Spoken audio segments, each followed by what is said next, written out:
আসসালামু আলাইকুম রহমতুল্লাহি ওয়া বারাকাতুহু। প্রিয় বন্ধুরা, আশা করি আপনারা সবাই ভালো আছেন। আমিও আলহামদুলিল্লাহ ভালো আছি। আজ থেকে প্রায় 1-1.5 বছর আগে যখন এই যে জুলাইয়ের আন্দোলনটা চলছিল, যখন আন্দোলনটার শেষ মুহূর্তে অর্থাৎ বিজয়ের দিন, যেদিন আমাদের দেশের সরকার ক্ষমতা থেকে পালিয়ে গেছে, সেই দিন আমি বলেছিলাম, সে ভিডিওটা এখনও আছে, যে রাজনীতি কত প্রকার ও কি কি সেটা এখন বোঝা যাবে, অর্থাৎ আন্দোলনের পরে বুঝবে। যে সকল ছাত্ররা সামনে থেকে নেতৃত্ব দিয়ে আন্দোলনটাকে সফল করেছে তারা বুঝবে যে বাংলাদেশের রাজনীতি বা রাজনীতিবিদ তাদের চিন্তা ভাবনা কী ধরনের।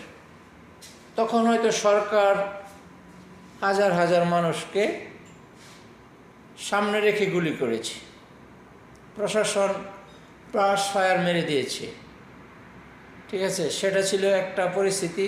আর এখন অর্থাৎ আন্দোলনের পরে এখন টার্গেট হচ্ছে যারা সামনে থেকে রাজনীতিটা করছে, যেরকম ধরনের এই যে ওসমান হাদি ছেলেটা কি খারাপ ছিল? বিদায় করে দিল।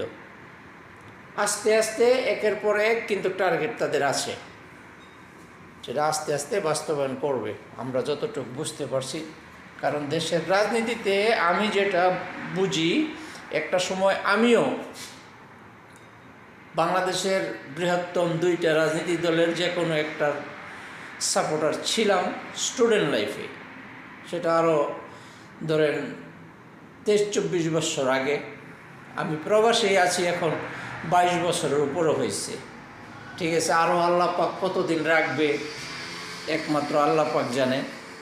যাই হোক, সেইগুলি বলতে চাই না।